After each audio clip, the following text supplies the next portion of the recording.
Since Michael and Sarah returned for a hometown childbirth, please leave. My mother-in-law stated in a chilly voice. Her eldest son and his wife are due in 3 days. Me leave? I asked, confused and stunned. Yes, we don't need another mother figure anymore. You've been redundant for a while now. Michael and his family will be living here, so make sure you're out by tomorrow, she continued. I knew I was never truly accepted into the family since the day I got married. Treated as a wife, never did I imagine they would tell me to leave. You barren failure, you were allowed to experience raising a child. Be grateful. We have no obligation to support you anymore. It seems like Simon is tired of you too. What's Simon to? I gulped down my saliva. If it's not a conspiracy between my mother-in-law and Michael, then I don't need to stand in ceremony with my husband anymore. Foolish to drive me out, but it was my mother-in-law who ignited this. What happens to this house now is none of my concern. May they face the reality they have ignored squarely. Personally, I'm Anna Thompson, 45 years old, living with my husband and mother-in-law in a popular area close to the station. The access to the city center is superb. When house hunting, my picky husband, recently promoted to a managerial position, insisted on a spacious apartment. The rent was steep, but the space and rooms made it worth the stretch. My husband, Simon, 8 years my senior, a divorce I met through a friend's introduction. Comforted by the enveloping kindness unique to an older man, we decided to get married after 2 years of dating. Even when I told him about my infertility due to past illness, his affection did not waver. Likewise, my feelings remained unchanged when I learned of the circumstances he carried. My husband had a son named Michael from his previous marriage. I'm truly sorry to ask you, who have never been married, to live with my parents and son. I won't make you suffer. I'll ensure you're happy. That was the promise he made to me. To prevent me from feeling suffocated, my husband suggested moving to a spacious apartment where I could have my own room. Michael, turning 10 this year, won't need much care with my mom around. You don't have to push yourself. After his divorce, my husband got help with childcare from his parents at their home. A few years later, Simon's father passed away in an accident, and it seems his mother took over as Michael's caretaker. From the first meeting, Michael wouldn't even make eye contact with me. I thought it might be his shy nature, approaching a difficult age, so I didn't worry. As long as they accepted me as a member of the household, I was content. My mother-in-law was a quiet and refined person. When I visited to formally introduce myself after our engagement, she treated me with such politeness that I thought we would get along fine living together. I'll continue to prepare the meals as I have been. Simon comes home late, so it's okay if we eat at different times, right, Anna? I'll leave the cleaning and laundry to you. All right, let's work well together. After getting married, I switched from a full-time employee at the pharmacy to a part-timer due to the division of household chores. I started work a bit later in the morning, so I wouldn't get home until nearly 8 p.m. Dinner was always ready when I arrived, making me feel good about living together.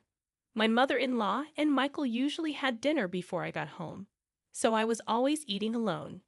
Even after getting married, I sometimes felt a sense of, is this it? But I came to accept that this was our family style.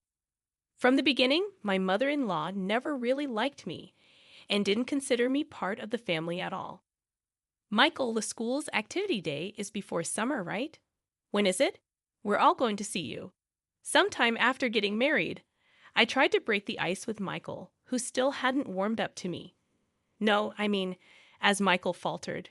My mother-in-law interjected, We'll go there. Just Simon and me. Anna, you don't need to worry about it. I misunderstood her words, thinking she was just being considerate. I can get the day off work. Let's all go together. You don't need that. You're Simon's wife. And mixed family has always been just Simon and me. I was quite shocked when I brought it up with my husband at night. He said, Mom's been clinging to Michael. She probably thinks you're trying to take him away. I'll talk to her eventually. I began to join as a mother at the activity day, but Michael and I rarely spent any time together outside of school events. Sometimes I could tell Michael wanted to say something, but my mother-in-law always cut in between us. I later found out that she had been bad-mouthing me to Michael. Anna said she could be happy with Simon if Michael weren't around. She's a terrible person. Dad must be deceived by her too. If a boy in his formative years hears such things, it wouldn't be strange for him to distrust me. It was a sickening story, but at that time, I hadn't imagined that my mother-in-law could do such a thing. After graduating high school, Michael immediately moved in with his girlfriend and left home. As soon as he started college, a year after he started working, he married her without a ceremony. Once Michael moved out, my mother-in-law surprisingly stopped doing housework altogether. Instead, it seemed that picking on me had become her sole entertainment. She stopped cooking, which she used to do before, and now just sits at the dining table waiting for me to come home. Without a moment to sit down, I would stand in the kitchen and prepare dinner. You're really inefficient. At this rate, it'll take you all night. I was never good at cooking, partly because I had always relied on my mother-in-law to prepare the meals. Whenever I did manage to cook, she would taste each dish and invariably complain, "This tastes awful. I'm sorry, I'm trying my best." You're astonishingly tone-deaf when it comes to flavors, Anna. It's a good thing Michael never had to eat this. How terrible. If she thought so, she might as well make it herself, but it seemed she just wanted to complain to me, not just about the meals, but she started nitpicking everything from the cleaning I never used to do to the laundry. Why are there so many wrinkles on the laundry? You have to vacuum every nook and cranny. You really can't do anything right. Didn't your family teach you anything? With that, my mother-in-law sighed while looking at me being belittled. Even about my family, I clenched my fists in frustration. I don't know how you won over Simon, but I can't see much charm in you as a woman. And she always concluded with the same line, "If you hadn't come, Michael would have never left." I understood that there was a gaping hole in her heart since Michael had left. Maybe it was what they call empty nest syndrome. If taking it out on me made her feel better, that's what I told myself to endure it. But her bullying took on new energy after a certain event. That event was the pregnancy announcement from Michael's wife, Sarah. The joy my mother-in-law exhibited was unlike anything I had seen before. It's Michael's baby. It's bound to be adorable. Yeah, he'll be my first grandchild. Watching the two of them rejoice, I was happy too. But my mother-in-law's excitement was beyond normal, probably because Michael asked her, "Grandma, can Sarah have our baby at your place?" Sarah's family home is an hour away by plane, and since they have no one else to rely on here, they turn to us for help. Of course, my mother-in-law wouldn't dream of turning down Michael's request. The phone calls from Michael started to become frequent, and her excitement went through the roof. The next day after getting the news, she started preparing enthusiastically.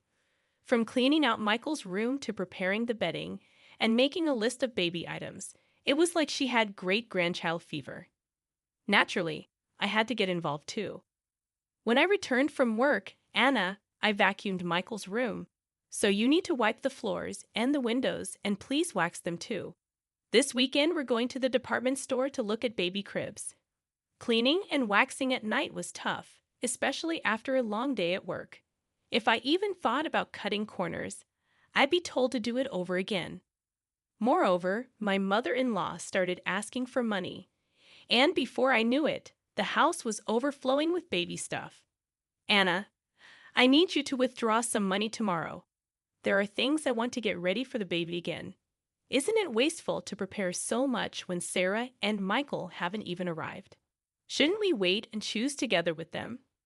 I had wanted to meet my mother-in-law's requests, but I was troubled by the relentless spending.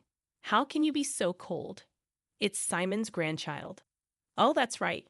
You're not related to Michael by blood. You don't care, do you? That's not true. Please don't say that. I just thought Sarah might want to pick things out herself. Wouldn't you want to choose things for your own child? Perhaps because I was making a valid point, my mother-in-law glared at me sharply. I immediately thought I had gone too far, but it was too late.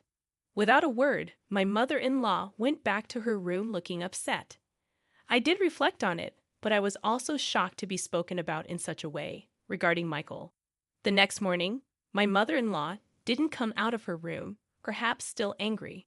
Simon had a 3-day business trip starting that day, so he just called out, "I'm leaving," through her door. Please don't throw cold water on Mom's great-grandchild fever. She hasn't been the same since Michael left. You were worried too, right? I was. But if we spend all our money like this, we'll have nothing left when Michael and Sarah arrive, right? Simon's face immediately turned sour. Are you saying my earnings are too low? That's not what I'm saying at all, Simon just said, "Fine," and left with a look of dissatisfaction. Discussions about money always end up like this. Since I'm the one managing our finances, I can't help but think ahead. Of course, there's a reason for that. We've been married for 13 years. Simon has provided me with a very comfortable life. Your part-time income is for you to enjoy. Simon had always told me so. I saved everything beyond what I needed for myself. Even though it's in my name, I consider it our shared property. But then Simon's company's performance declined, and over the last 5 years, his salary has dropped to 2/3 of what it was when we first got married.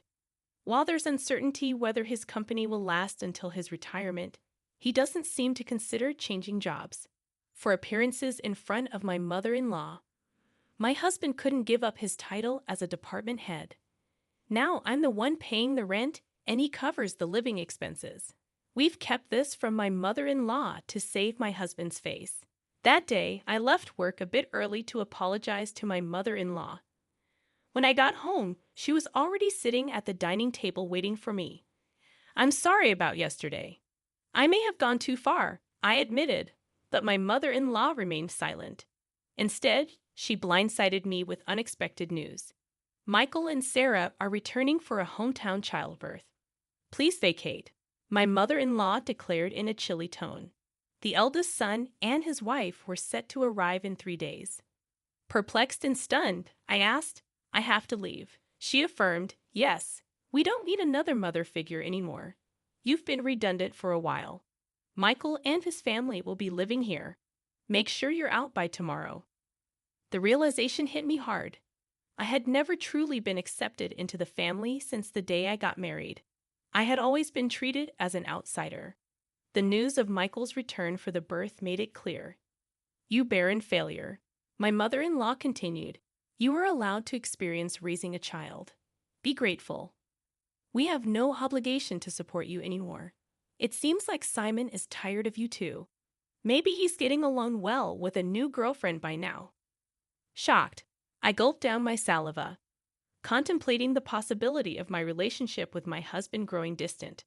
Could this be a trap I fell into, thinking my husband would never? I remembered that, up until a year ago, he never had overnight business trips. "All right, I'll eat out tonight," I said, grabbing my bag and leaving the house to walk aimlessly. I needed to calm my severely shaken heart. Worried about my husband, I tried calling his cell phone despite my mother-in-law's words. I still wanted to talk to him, but he didn't answer, no matter how many times I rang. I dialed his office, only to learn that he had taken a couple of days off. My mother-in-law's words began to ring more true. Could he really be on a trip with another woman? Dark thoughts crowded my mind, and I found myself overwhelmed with emotion, tears streaming down my face. Staggering along, I noticed the tavern behind the station, a place we used to frequent when we first moved here. "It's still here," I thought as I entered. "Welcome." The tavern owner's expression clouded briefly upon seeing me. Then he nodded in recognition.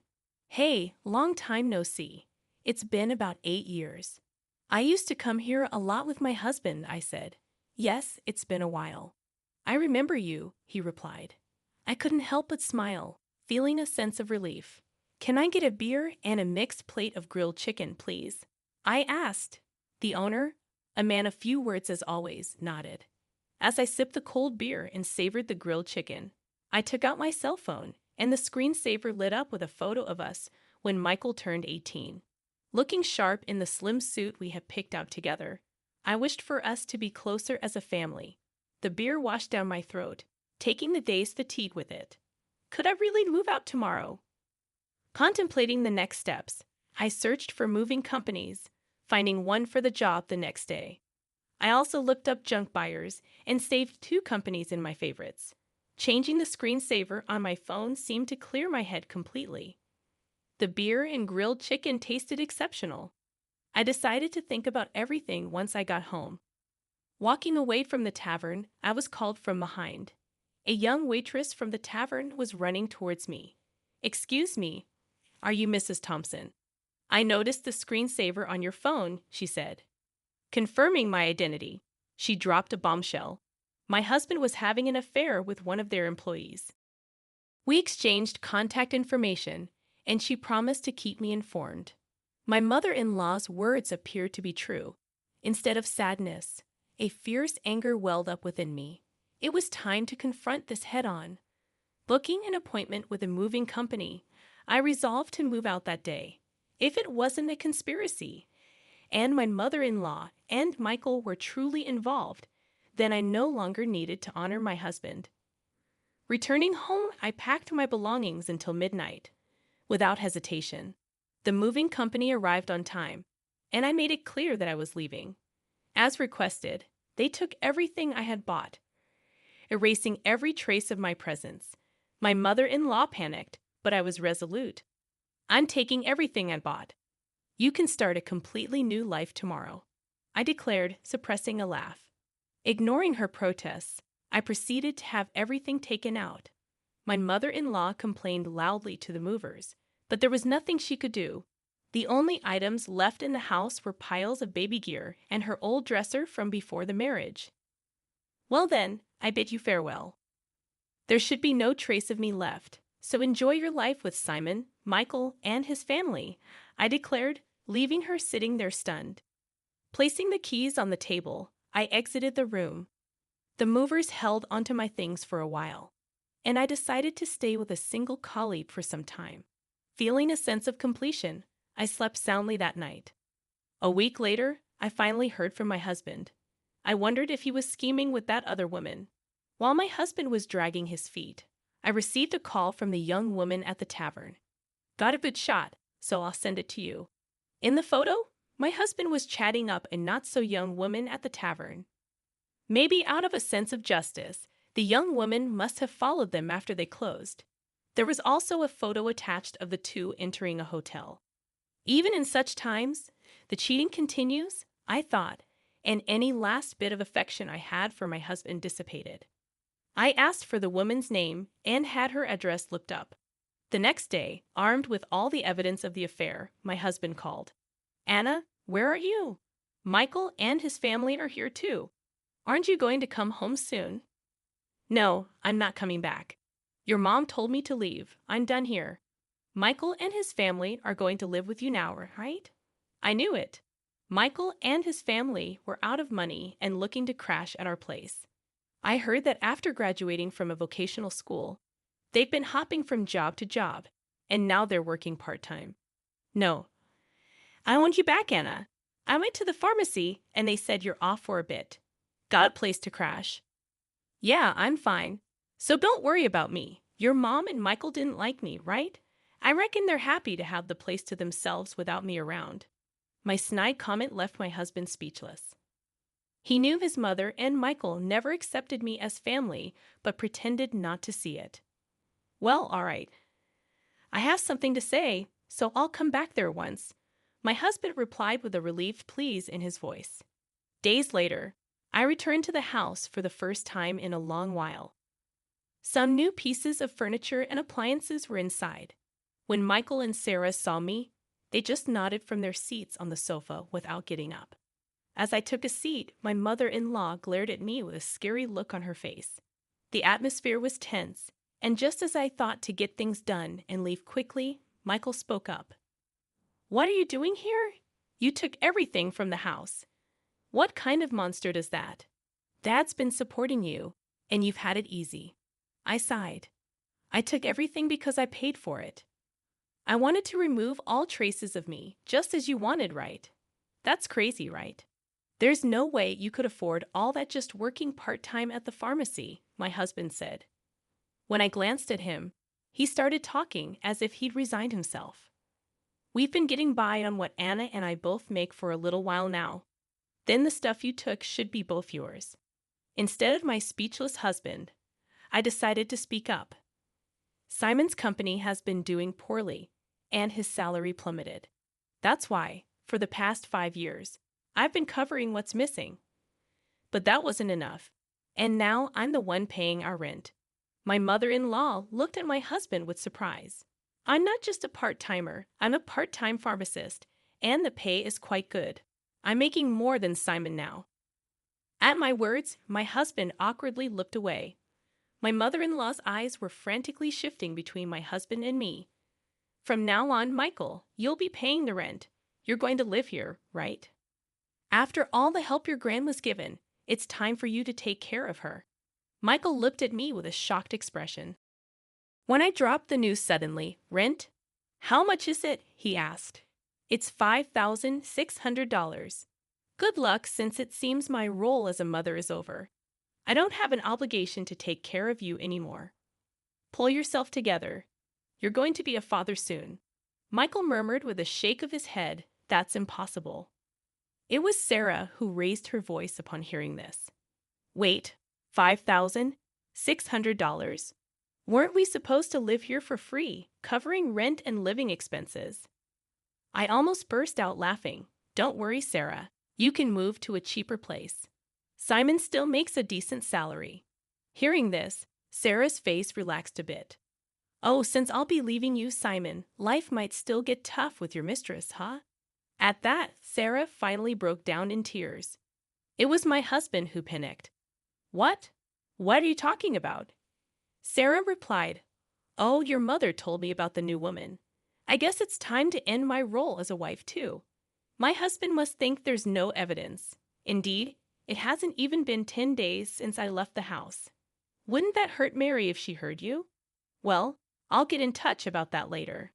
At the mention of Mary's name, my husband jolted, realizing that I knew everything. He held his head inside. This is not the atmosphere to write a divorce paper. "Well then, I'll be going now. Please talk to me further through a lawyer." Neither my husband Simon nor Michael said anything more, staying silent as I grabbed my bag and stood up. My mother-in-law stood up simultaneously, slamming her hands on the table. She yelled with a voice too strong for an elderly woman, "What the hell? It's all your fault our home is in shambles." I was instantly irritated. "It was you who told me to leave. It was you who said Simon had another woman. And you interfered with my relationship with Michael. Everything was you." I felt a surge of heat in my chest. I regretted not being more assertive with my relationship with Michael, not holding back because of my mother-in-law. "Michael has nothing to do with this. It's time for you to step up, Simon. He's going through a hard time. You should support him as his wife, take responsibility as a family member." What is she even talking about? If she hadn't called Michael back home, if she hadn't hinted at Simon's affair, I would still happily support Simon and this home I always believed in and supported. "Simon, where are you? Michael, why are you still here?" It's all her fault. My mother-in-law's lips tightened into a line, and she was trembling. I slipped past the silent mother-in-law and quickly left the room. Afterward, Simon agreed to the divorce rather easily. It seems my determination was strong, and he couldn't counter the evidence of the affair. Shortly after, it seemed like they started the process of moving out of the apartment. In the end, Michael and Sarah went back to their apartment and never lived with the mother-in-law. Simon seems to be considering remarriage, but Mary was furious over the alimony and his request for her to live with his mother. I've heard they're considering whether to place my mother-in-law in a care facility. After all the love she poured into her son and grandson, it's somewhat sad to think they're ready to abandon her now. Perhaps she's served her purpose too. If my mother-in-law had said nothing back then, and it had just been a simple trip home for childbirth, maybe we would still be living together. After the divorce, Michael sent me an apology letter. He wrote about how, as a child, he really wanted to be more spoiled, how he couldn't talk to me because his grandma disliked it, and how happy he was when I attended school events. Maybe I should have reached out more, perhaps then.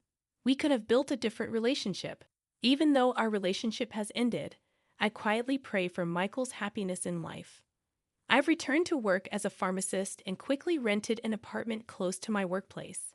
I don't feel good about keeping the furniture and appliances I took with me, so I had them all picked up and disposed of by a junk removal service. Life without my mother-in-law's harassment is peaceful and comfortable. For a while, I want to live for my own happiness, not someone else's.